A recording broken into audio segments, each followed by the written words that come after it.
Next up, we have Raised on Fallen Meteorites from the Genshin Impact Song of the Welkin Moon Outside It Is Growing Dark soundtrack. Once again, everybody, this is a Basterd's LFA, a layman-friendly analysis. I'm a professionally trained musician, a composer, and my objective here is to explain things in a way so that you don't have to be one to understand what is happening here musically. So, if you like the sound of that, make sure you're following the channel, subscribe to the channel, whatever term you want to use, like the video, share the video, leave a comment, turn on notifications, become a member. Once again, everybody, what happens if we reach 10,000 before Christmas 2025? The gaming channel. How to request songs if you're not on the live stream. I have a spiel for this and a bunch of other things at the end of the video, so stick around for that. Disclaimers, updated disclaimers showing on your screen right now, so go ahead and pause the video if you want to read them in full. Otherwise, let's go. Please be patient with me. I am acoustic and guitarded, so please keep that in mind. With that, let's do this. Raised on Fallen Meteorites. Let's go.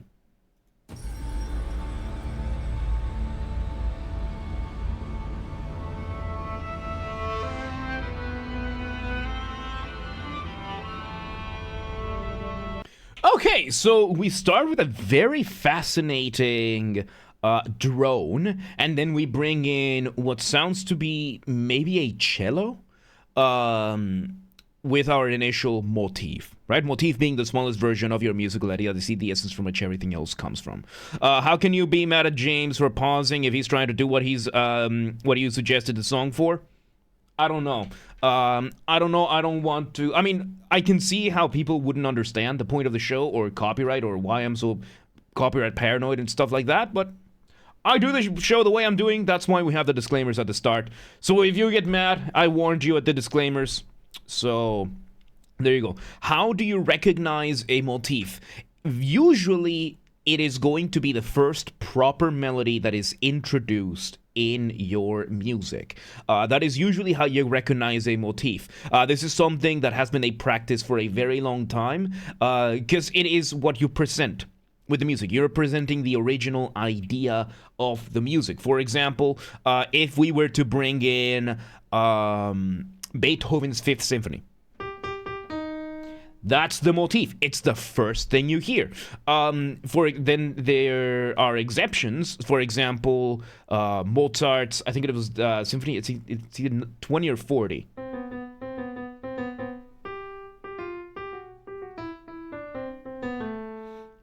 But that's not how it starts.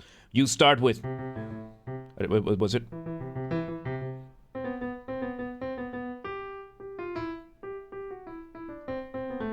So you have those things, and is it isn't that, or was it here? I don't remember. But either way, you start like the symphony starts with some strings arpeggiating first, but then it goes to the motif. Usually, it's going to be the first idea that is exposed, the first full melody that is exposed to the person. So there are two things that I want to discuss right now regarding the start of this piece. Number one is that we had a drone. A drone in music, very different from the ones that we have nowadays. You know, it's not going to fly, but the idea is that it's usually lower chords that are being held down and pretty much just held there as long as possible. Usually that's going to be like, you know, when there's a bagpipe, there's always one note that is consistently playing, one or two notes. That is going to be your drone. If you bring in music like Mongolian throat singing, that kind of stuff, there's always one note that is consistently there, one or two notes that are consistently there, always. That's usually your drone. Could the drone use the flying melody to fly? Maybe. I don't know. Shadowflame, welcome today. I'm doing fantastic. Yeah, I'm doing fantastic. So yeah, we have that. And then the more fascinating thing about this is that the melodies are being done through the use of harmonics. Harmonics are a weird thing in music, because it's when you start quite literally bending physics into your music. So harmonics are, as opposed to harmony, is completely different things. Harmonics come from the overtone series. Harmonics are usually overtones. Overtones are from the harmonic series or the overtone or the series of overtones, that kind of thing. And the way overtones work is that, let's say you have a sound wave, because everything is a sound wave. Every note is a sound wave. And your sound wave, as it is, let's say we're playing C, right? That C is going to be this line over here, and this is what is going to be known as our fundamental. So this is going to be our fundamental note, and what you can do is that you have this note C, and if you take that C and you go exactly and cut it in half, if you cut those audio waves in half, you get an octave. In this case, a C higher than that. If you take this remaining space and you cut that in half, you get, I believe it was a G. If you grab that space and you cut that in half, you can get an E. And then I think with that was like I think it was F sharp over here. I think this is I'm not missing. I might be missing an octave. I might be missing one octave. But basically, you just keep cutting notes. You just keep cutting it in half infinitely until you get pretty much as many notes as you can get. This is how trumpets, trombones, tubas, and French horns work, actually, where you are bending the physical audio waves for this. This is also how Mongolian throat singing and overtone singing works. Juicy, welcome today. How you doing? Which is something that I can do. For example, yes, Juicy, yes it is. So let's say I have the fundamental. Let's go a little bit higher. So let's say, ooh, that is my fundamental. But what I'm going to do is I'm going to start using my mouth, my tongue, my cheeks, my lips to start folding the audio waves that are going through. And I am going to start getting some overtones out of that. So here's the, ooh, ooh, okay, G is better.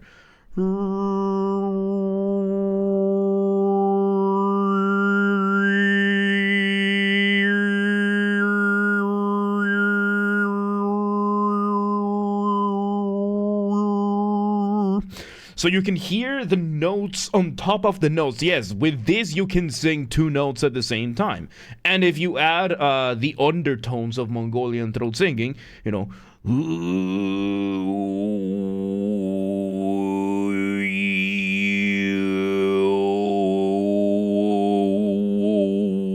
you can then add a third note. Then there's a couple of other techniques that you can use to add even more. My limit is 3.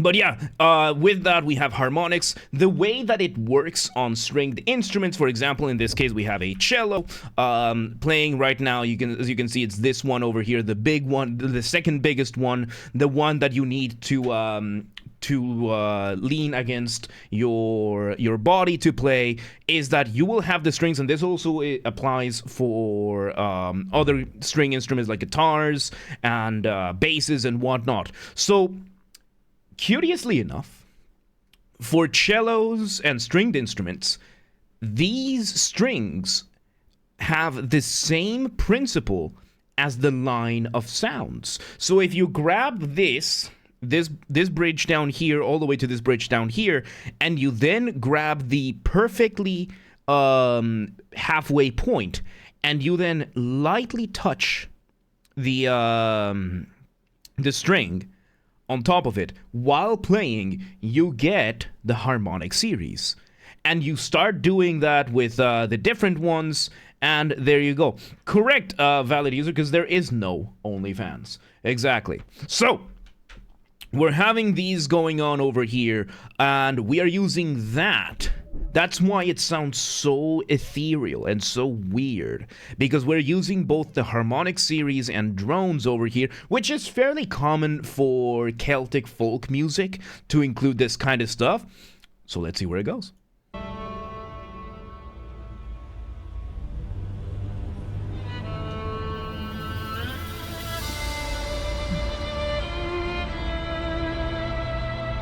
So yeah, we are doing a mix. I think it might be even 2 cellos doing this where one of them is playing the actual note and the other one is playing the overtones. Then we have double basses doing the drone. A double bass is this one over here, the really, really big one, the one that you need to stand up to play.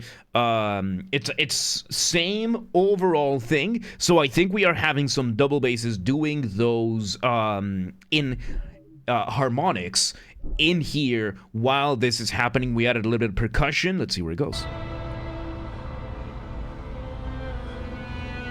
We're adding a couple of extra sound effects here and there. No, I think those are percussions.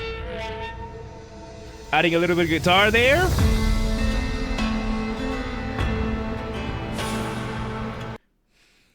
So we now switch over, we bring in some tribal drums, we bring in what could be some sort of lute. It's a plucked instrument, and it could be some sort of lute. And really, really cool. The other cool sounds that we are getting, a lot of them are going to be tribal sounds. So we are getting a lot of whoos. We're getting some weird percussions doing thing. We might even be having a waterphone for this. Waterphone being this very fascinating instrument over here, mainly used for special effects. So you can have, as you can see over here, right? Like you can have a little mallet there, and you can play it against this kind of thing. Like there can be many ways. We could be using the sounds of breathing. We could be using other types of percussions, using these kinds of unorthodox ways of playing them. It's most of this percussion. Most of this is percussion that is happening over here. But most importantly, we bring in a Celtic plucked string or a folk plucked string, like a non-standard Western plucked string, and we are doing now variations of the motif. We are doing what is called a reduction of the motif. So a reduction usually is a way that you can develop your material in which you speed up the motif or whatever other melody that you have, or rhythm, or whatever it is. For example, we were doing, I'm playing it in the C minor because I don't have perfect pitch, but basically that's the speed, right? And that's the motif that we were playing, and now we are doing. So we're now speeding it up and having that. We're percussions doing the thing, yeah. Orchestral percussion is probably the most free out of all of the other instruments that you can get, because when it comes to orchestral percussion, you can really ask them to play anything however you want, and they will do it. Like with other instruments, you have to think of the instrument itself, right? Like, oh, how can you play a violin? Ooh. Speaking of violins, some of the windy sounds that we're getting could be a violin. It could be a violin. A violin doing, or even the violas as well, playing with the technique called col legno. Col legno means with the wood. As you can see here, the bow of a string instrument, of a bowed instrument, has two main sides. It has the hair, which is usually a horse hair with some added rosin, and then there's the wooden part of it. Col legno means that you're not going to play with the hair, but indeed you are going to play with the wood. I think that's what's going on here. That's some of the weird air-like sounds that we're getting, is these violins being played, violins, probably violas as well, being played with the bow upside down. And it gives you this very hollow sound of everything. It's very, very, very weird way of playing it. This is the postmodern atonal principles of this that we're applying here. Like, this is the stuff that John Cage and Stravinsky and Penderecki and all of these guys from the 20th century, the ones that the academics are so desperately trying to emulate, being applied over here in a very beautiful way. And nice, Charlie, nice. So yeah, let's see where this goes. Yes, valid. Yeah, when you have col legno is when you play with the wood instead. in the violin instead of the hair part of the bow. Let's see where this goes. Nice. Yeah, and we have the usual, you know, breathing thing. Like I do this with Mongolian throat singing in almost every track that I've in, you know. Kind of thing, like, you know, these very exasperated tribal sounds that you can get. Yeah, let's see where it goes. No, Zelnick, no. We developed the motif and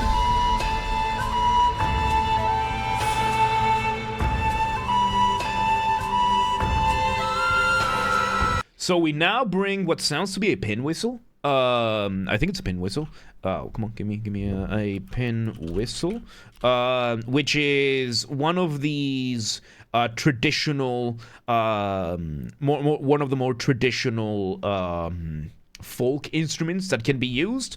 Really cool, and I love that that Google is giving me or a tin whistle. Is it tin whistle? A tin whistle.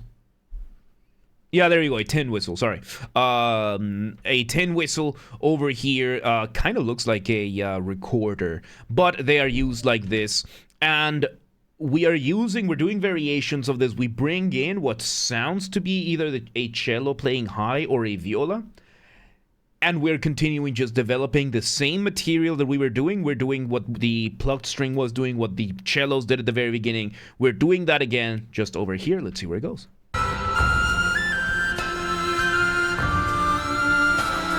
And just there, those couple of seconds, the tin whistle, I think it's a tin whistle, engages in what is called sequencing. Sequencing, another way that you can develop your material with, in which you repeat the same musical material, the same melody that you had from a different starting point. In this case, very simple, it was going down, right?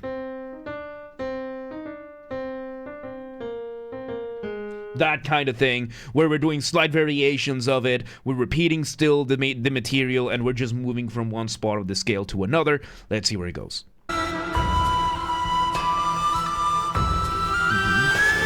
Inversion there, nice. Okay, so first we had a little bit of, to end that that melody, we had inversion. Inversion is when you flip something upside down.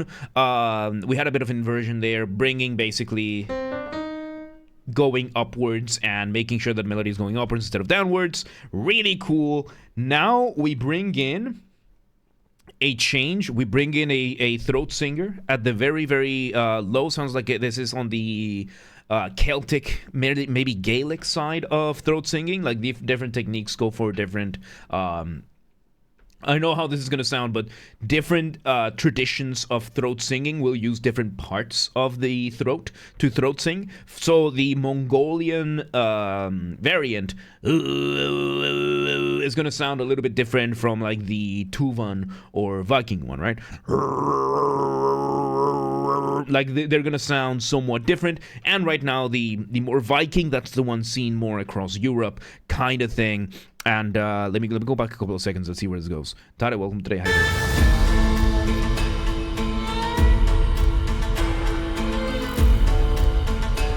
So we bring over. Okay, so we bring over a. We bring back the plucked string. We're doing a variation now, a little bit more rhythmic than before. And we're still doing a variation of the original motif, while we have the violin giving us some pitch bends, which is just sliding up and down, right? Like the as you can see in a violin, the bridge, there are no frets, so you can really just slide up, and you can just slide the finger around, and the notes are gonna just cover all of the audio waves for it, right? So we're getting these really cool. Harmonics, welcome today. How you doing? And yeah, we continue with the things there. We switch the drone to being now the throat singing. Let's see where it goes.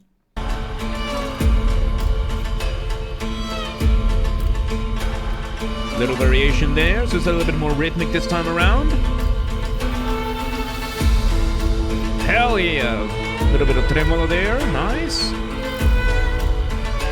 Variation in the plucked string. little throat singing there. Hell yeah. And how you gonna end this? Alright, one more cadence of that. And by the way, the violin, even though it was doing those slides, it was still doing variations of what the whistle was doing before. We do a couple more repetitions of that. We bring one last variation, one more hit. Everything echoes out. We just let the last breaths, the sound to dissipate. And there you have it. That was awesome. I was not expecting to see some throat singing there. That was really cool. And there you have it. That was Raised on Fallen Meteorites from the Genshin Impact Song of the Welkin Moon. Outside, it is growing dark soundtrack. Once again, everybody, this has been a Basterd's LFA, a layman-friendly analysis. I'm a professionally trained musician, a composer, and my objective here has been to explain things in a way so that you don't have to be one to understand what's happened here musically. So, if you're watching this on the YouTube video archive thing, thank you for watching. Make sure you're following the channel, subscribe to the channel, whatever term you want to use. Like the video, share the video, leave a comment, turn on notifications, become a member. Once again, everybody, as I've said before, and we forgot to do the town bribe. If we somehow hit 10,000 subscribers before Christmas 2025, which at this point not very likely, but still possible. If it happens, on top of doing the audiobook fanfiction thing that I promised, I will also be playing a single video game of the choice of the community, whatever y'all vote for, within terms of service, of course. Live on stream, we'll dedicate some after shows or even maybe a full stream or two of that. This has to be achieved through legitimate and honest means only. No account duping, no botting, no buying followers, no alt accounting, no rat behaviors like that. Go share the videos, the streams with your friends, with your families friends, with your friends' families. Those are two very distinct concepts, by the way. With your online and offline communities, go share these videos with everybody that you know. Also use the hype function on YouTube. We have a group on the Discord that coordinates for that. Link down below. Go join the Discord in general. And yeah, all that. Artists, musicians on YouTube or otherwise, this is an open invitation. If you are a musician or, as I said, otherwise, and you want any of my musical skills for any of your projects, whether it is my guitars, Mongolian throat singing, you know, the good old kind of thing, regular singing, voice acting, or if you want help figuring out something for your composition, reach out, let me know, let's work together, let's make stuff, right? And if you're in the audience and you know somebody that could benefit from any of the skills, reach out, let them know. Please do not harass anyone. Please do not spam anyone. Be cool about things. Don't be a rat. Members get early access to the content. I schedule the videos for the week on Saturdays, and if you're a paid member on YouTube, regardless of your tier, you get access to the videos when I schedule them, at least for the LFAs. So become a member today. If you want to listen to this without me interrupting every 3.5 seconds, I'll be linking it in the description down below. If you want to request a song and you're not on the live stream, check the pinned comment on this video. It has the instructions of what to do. If you want to catch the streams when they happen live, we aim for Monday through Friday, 6 p.m. Central European time, at this time at least, live on Twitch, YouTube, and Kick, so that you can tune in from whichever platform you prefer. Again, 6 p.m. Central Europe. If you're not in Europe, do not worry. We have the full up-to-date streaming schedule showing in your local time zone in both Discord and Twitch, so linked down in the description. So if you live in Gimme Bit, Jamaica, and you're like, yeah, but what time is 6 p.m. in Hungary? I don't live there. Do not worry. Just go to the Discord or the Twitch. They're both linked in the description, and they're both gonna have it schedule in your local time zone. And follow the gaming channel. I have a gaming channel because of course I have a gaming channel. I'm on YouTube. What else could I possibly have? Games are Basterd. That's where I put the gaming after show recordings when they happen, recorded on the live show as an after show, and then the recordings go there in the main live stream. Jeez, I can't speak right now. Recorded on the main live stream during the after show, and then the recordings go here. Linked in the description, or just search on YouTube. Same username as James R. Basterd. Just swap the J for a G, and you got it. And yeah, there you go. Raised on Fallen Meteorites. Genshin Impact, that was really good. I was not expecting throat singing there. That was really, really good stuff. Good stuff, man. But yeah, let's move on.